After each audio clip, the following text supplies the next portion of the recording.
மேடையில் அமர்ந்திருக்கும் என் கலை சொந்தங்களே, கலை உலகத்தின் முன்னணி முகங்களே,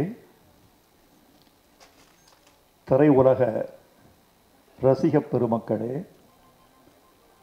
பெரியோர்களே, நண்பர்களே, சகோதரிகளே, பாசத்திற்குரிய பத்திரிகையாளர்களே, ஊடக நண்பர்களே, உங்கள் அனைவருக்கும் எனது அன்பான வணக்கத்தை தெரிவித்துக் கொள்கிறேன். இந்த மேடை நான் வாழ்த்த வந்த மேடையா, வாழ்த்து பெற வந்த மேடையா என்ற ஐயம் எனக்குள் எழுந்துவிட்டது. என்னுடைய இளைய தலைமுறையின் வெற்றிகரமான இயக்குனர்களும் கலையாளர்களும் இந்த படத்தை வாழ்த்துகிற போதே என்னையும் சேர்த்து வாழ்த்தி இருக்கிறார்கள். மணமக்கள் மீது போடுகிற அட்சதை வாழ்த்த வந்தவர்களின் தலையில் விழுகிற மாதிரி இந்த படத்துக்கு கிட்ட வேண்டிய வாய்ப்பு, வாழ்த்து எனக்கும் கிட்டி இருக்கிறது. உங்களையெல்லாம் நான் நேசிக்கிறேன். புதிய வரவுகளையும் புதிய கலை திறமைகளையும் நான் கொண்டாடுகிறேன். வாழையடி வாழையாக தமிழ் சினிமா தழைத்து ஓங்க வேண்டும் என்ற வேட்கையின் வெளிப்பாட்டில் இவர்களையெல்லாம் நான் போற்றுகிறேன். ஜாகுவார் தங்கம் இங்கே பேசிய போதும், கிருஷ்ணா அவர்கள் பேசிய போதும், மகிழ் திருமேனி பேசிய போதும் நான் நெகிழ்ந்து அமர்ந்திருந்தேன்.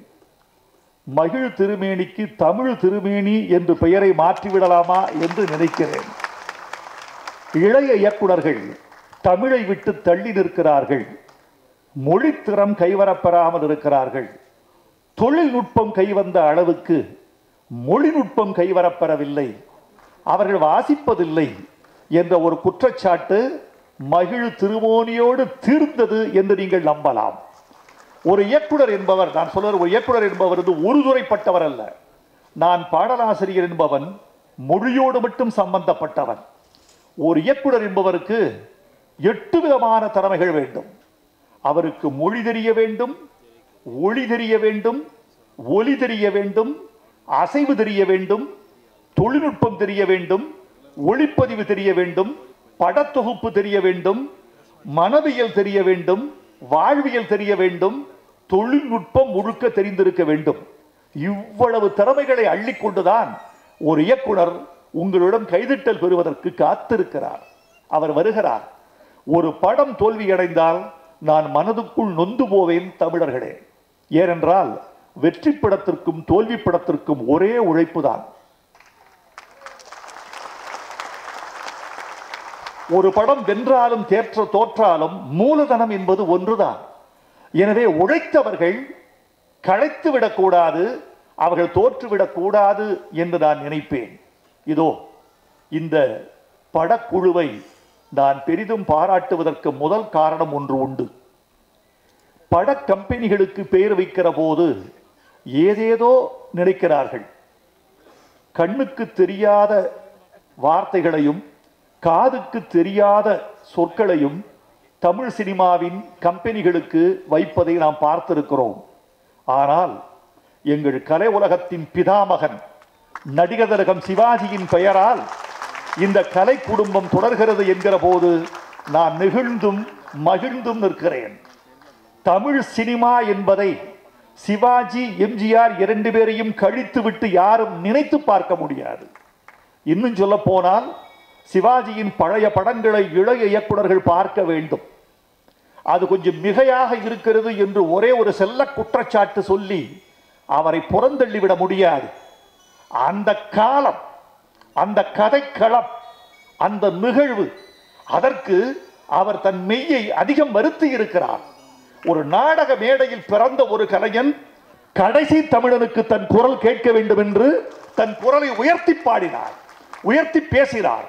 கடைசியில் இருக்கக்கூடிய தமிழன் கண் மங்கலானவனுக்கு இவருடைய அங்க அசைவுகள் தெரிய வேண்டும். புருவத்தின் அசைவு, கண்ண கதுப்பின் துடிப்பு, இதழ்களின் மடிப்பு, காதின் துடிப்பு, தொண்டையின் நரம்பு எல்லாம் தெரிய வேண்டும் என்று நாடகத்தில் நடித்தார். அதையே சினிமாவிலும் செய்து காட்ட துடித்தார். தப்பா?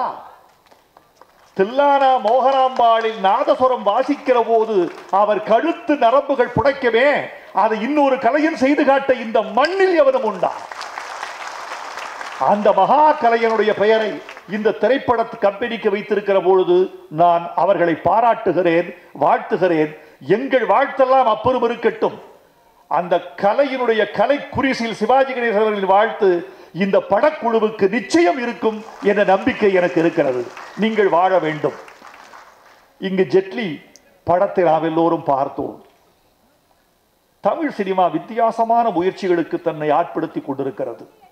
தோழர்களே, சினிமாவில் தோற்று போன சில பேர் சொல்லுவார்கள், இன்னும் 5 வருஷம் இருக்குமா சினிமா தமிழ்ல, இன்னொரு 10 வருஷம் இருக்குமா, அவ்வளவுதான், அதுவே அதிகம் சார்.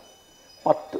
இவர்கள் யார் என்றால் சினிமாவில் முனையாதவர்கள், முனைந்து தோற்று போனவர்கள், முனைந்தும் இடம் கிடைக்காதவர்கள். சினிமா செத்து போகும் என்பார்கள். நான் சொல்கிறேன், கடைசி தமிழன் ரசனை உள்ளவரை சினிமா என்பது செத்து போகாது. சினிமாவின் வடிவம் மாறலாம், சினிமாவின் உருவம் மாறலாம், சினிமா இடம் மாறலாம், சினிமா சற்றே தடம் மாறலாம். ஆனால் சினிமா சுத்தமாக அழிந்து போகாது. ஏனென்றால் கலையின் தேவை, தமிழனின் தேவை. மனிதனுக்கு 2 தேவைகள் இருக்கு. ஒன்று உணவு தேவை. இந்த வயிறு உணவு தேடும், உணவு தேவை. வயிறு நிறைஞ்சு போச்சுன்னா முடிஞ்சு போச்சா வாழ்க்கை? அடுத்த கட்டத்துக்கு மனித மனம் தாவும். உணவு தேவையை தாண்டி உணர்வு தேவைக்கு தமிழன் தாண்டுவான், மனிதன் தாண்டுவான். அந்த உணர்வு தேவையை ஈடுகட்டக்கூடிய பெருங்கலை, தொழில்நுட்ப கலை சினிமா. சினிமா இறந்து போகிற சங்கதி அல்ல. சினிமாவை சாகவிட மாட்டோம்.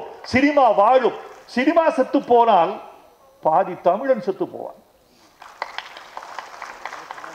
சினிமா இருக்க வேண்டும். வாழையடி வாழையாக வருவார்கள்.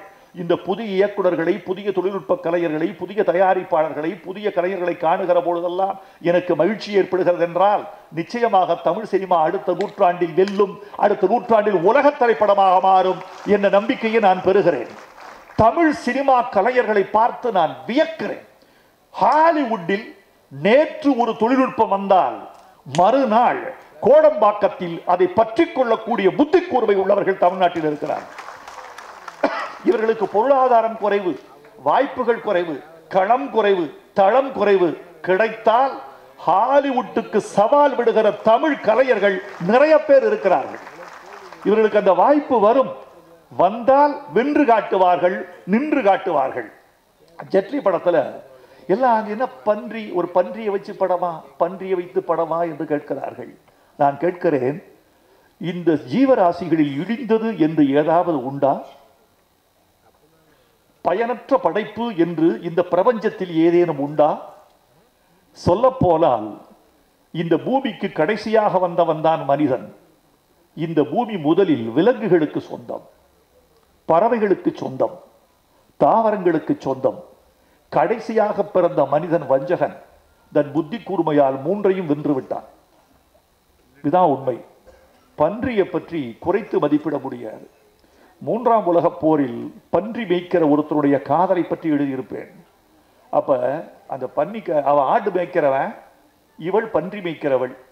கல்யாணம் பண்ணிக்கலாமான்னு கேட்பா. அவன் தயங்குவான். ஏயா, பன்னி மேய்க்கிறவ தாழ்ந்தவ, ஆடு மேய்க்கிறவன் பெரியாள் நினைக்கிறையா? அப்படியெல்லாம் இல்லை. பன்னியினுடைய பெருமை தெரியுமாம்பா. என்னன்னு கேட்பா. ஓ ஆடு உட்கார்ந்த இடத்துல புழுக்க போடும். என் பன்னி இருக்கே, கட்டி வச்ச தொழுவில சிறுநீரோ மலமோ கழிப்பதில்லை. இது உங்களுக்கு வியப்பா இருக்கும். நான் பன்றிகளை ஆராய்ச்சி பண்ணி கண்டுபிடிச்ச விஷயம். காலையில் மேய்ச்சலுக்கு ஓட்டி செல்லும் போதுதான் ஊருக்கு வெளியே சென்று பன்றி மலங்களிக்கும் சிறுநீர்களுக்குமே தவிர கட்டப்பட்ட களத்தில் பன்றி மலமோ சிறுநீரோ கழிப்பதில்லை. இது எந்த விலங்குக்கும் இல்லை. யானை கட்டி வைத்த களத்தில் சாணியிடும். சிங்கம் கட்டி வைத்த இடத்தில் சிறுநீர் கழிக்கும். சிங்கத்துக்கு ஒரு குணம், ஒரு சிறுநீர் கழிச்சிருச்சுன்னா அந்த எல்லையை தாண்டி வேற விலங்கு வரக்கூடாது, புரிஞ்சுக்கன்னு சொல்லி எச்சரிக்கை பண்ணும். சிங்கத்தின் குணம். அந்த சிறுநீர் வாசம் தாங்க முடியாது, சிங்கத்தின் சிறுநீர் அப்படி அது ஒரு எல்லை காத்துக்கும். இப்படி பன்றிக்கு இப்படி ஒரு குணம். இன்னொன்னு கேட்பா, இது மட்டும் இல்லையா, பன்னி பல குட்டி கேள்விப்பட்டிருக்கேல்ல? ஆமா, பல குட்டி இருந்தாலும் எந்த குட்டியும் எந்த காம்புல முதல் நாள் வாய் வைத்ததோ அந்த காம்பை தவிர வேறு காம்பில் வாய் வைப்பதில்லை. இதனால் எதுவுமே இழிவில்லை. பன்றியை வைத்து இவர்கள் என்ன கலை செய்திருக்கிறார்கள் என்பதுதான் முக்கியம். தம்பி ஜெகன் என் மீது தனிப்பட்ட பாசம் உள்ளவர். அவர் மீது எனக்கு ஒரு பாசம். அவர் என்னை பார்க்கிற போதெல்லாம் இவர் உண்மையாக நேசிக்கிறார் என்பதை உடல் மொழி சொல்லும். சில பேர் தெரியும் இல்லை நமக்கு, உட்காரும் போது அசைகிற போது சில பேர் நாற்காலியை விட்டு ஒரு அரை அங்குலம் எடுத்து கொள்வார்கள். சில பேர் ஒரு அங்குலம், சில பேர் 2 அங்குலம். அது வேண்டியதில்லை. உங்க பேர் என்னம்மா? இந்த வைசாலிங்கிற பொண்ணு இன்னைக்கு நம்மள ஒரு படுத்தி எடுத்துருச்சு. இன்னைக்கு எல்லாரும் சிரிங்க, வரலாற்று சிறப்புமிக்க நிகழ்ச்சி, சிரிங்க. எல்லாரையும் அந்த பொண்ணு சிரிக்க சொல்லுது. அந்த பொண்ணுடைய அன்பு எல்லோரையும் சிரிக்க வைக்க வேண்டும், எல்லோரையும் மகிழ்ச்சியாக இருக்க வேண்டும், புகைப்படத்தில் நல்ல பதிவு வேண்டும் என்ற வைசாலியின் உள்ளத்தை பாராட்டுகிறேன். ஆனால் வைசாலி ஒன்று தெரிந்து கொள்ள வேண்டும், மனிதர்கள் இயல்பாக இருப்பதுதான் அழகு.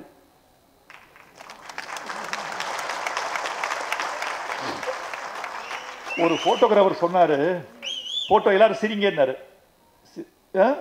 சிரிச்சாங்க எல்லாரும். கிளிக் பண்ணாரு, பண்ணிட்டு சொன்னாரு, போட்டோ முடிஞ்சிருச்சு, வழக்கமா மூஞ்சியை வச்சுக்கங்க. நாம் எப்போது சிரிக்கிறோமோ அது அழகு, எப்போது இறுக்கமாக இருக்கிறோமோ அது இயல்பு. இயல்பாக இருப்போம், சிரிக்கும் போது சிரிப்போம், வேண்டாத போது ஏன் சிரித்துக் கொண்டு? சிரிப்பை மதிக்க தெரிய வேண்டாமா? சிரிப்புக்கு அர்த்தம் வேண்டாமா? சினிமாவும் அப்படித்தான், இயல்பாக இருக்க வேண்டும். சினிமா எப்போது அது சிரிக்க வேண்டுமோ அப்போது சிரிக்க வேண்டும், எப்போது எரிக்க வேண்டுமோ எரிக்க வேண்டும்.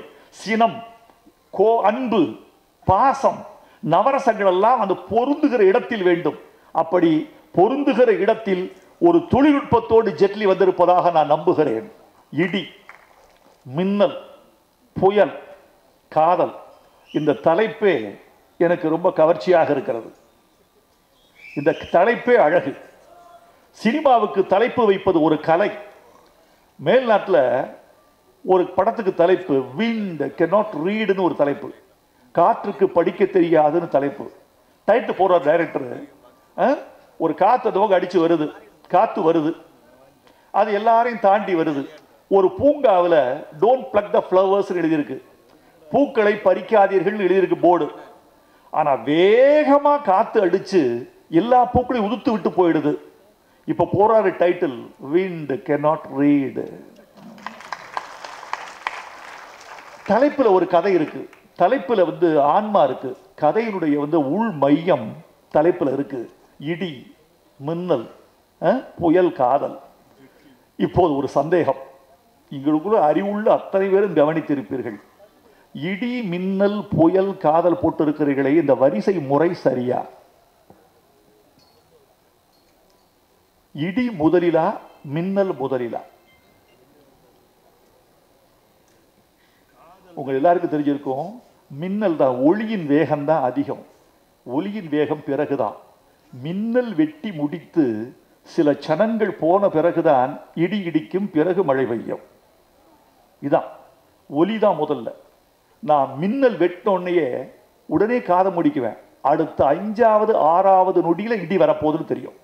மின்னலின் அளவையும் பார்ப்பேன். மின்னல் முதல்ல, இடி பிறகு, அப்புறம் புயல், அப்புறம் காதல். இதான முறை. நம்ம ஜெகன் சாய் என்ன நினைச்சிருக்காருன்னா, வானத்தில் இருக்கிற விஷயம் வேற, ஆனா எங்க ஊர்ல தமிழ்நாட்டில் இடியில தான் காதலே ஆரம்பிக்குது. இடியில் தான் காதல் ஆரம்பிக்குது, பிறகுதான் மின்னல் வெட்டுது என்று காதலின் சைக்காலஜி தெரிந்து இந்த தலைப்பை வைத்திருப்பதாக நான் கருதுகிறேன். நண்பர்களே, நல்ல கூட்டம், நீண்ட நாட்கள் தான் இந்த வெளியீட்டு விழாக்களில் கலந்து கொண்டு நாளாகிவிட்டது. அதாவது நான் ஊரில் இருப்பதில்லை, நான் பார்க்க ஆசைப்படுவேன். நான் உண்மையாகவே நடிகர்கள், நடிகைகள், அப்புறம் கலைஞர்கள் எல்லாம் சந்திப்பது இந்த வெளியீட்டு விழா மேடையில் தான். நான் இந்த படப்பிடிப்புக்கு போனதில்லை. நான் படப்பிடிப்புக்கு போனதே ஒரு 4-5 தான் இருக்கும். பாட்டு கொடுக்கும்போது பார்த்துருப்பேன், அவ்வளோதான். நான் உங்களுக்கு சொன்ன ஆச்சரியமாக இருக்கும். 37 வருஷம் ஒரு 3 தலைமுறைக்கு பாட்டு எழுதி இருக்கிறேன். ஆனால் நான் சினிமாவுக்குள் இல்லை, சினிமாவில் இருக்கிறேன். கடலுக்குள் இல்லை, கடலின் கரையோரமாக நடந்து கொண்டிருக்கிறேன். எப்போதாவது திரையுலகத்தின் அலை என் காலை நினைத்து விட்டு போகிறது. அப்படித்தான் இருக்கேன். அதனால்தான் எல்லோரோடையும் ரொம்ப மதித்தும் அன்பு செலுத்தியும் வாழ முடிகிறது. ரொம்ப நெருங்கிட்டா மனிதன் குறைகளை காண ஆரம்பிக்கிறான். கொஞ்சம் தள்ளி இருந்தால் அன்பு எப்போதும் நிலைத்திருக்கிறது. என் அன்பு திரையுலகத்தோடு எப்போதும் நிலைத்திருக்கும். தம்பி ஜெகன் சாய், திராவிடன், நயன், கண்ணன் எல்லோருக்கும் என் வாழ்த்துக்கள். இந்த மேடையில் கைதட்டல் வாங்குவதற்கு என்ன விஷயம் என்று யோசித்தேன். இந்த மேடையில் கைதட்டல் வாங்க வேண்டும் என்றால் என் பெயரை கமலக்காரராவ் என்று மாற்றிக்கொள்வதை தவிர வேறு வழியே இல்லை என்று கருதி அவருக்கும் என் வாழ்த்துக்களை தெரிவித்து விடைபெறுகிறேன். நன்றி.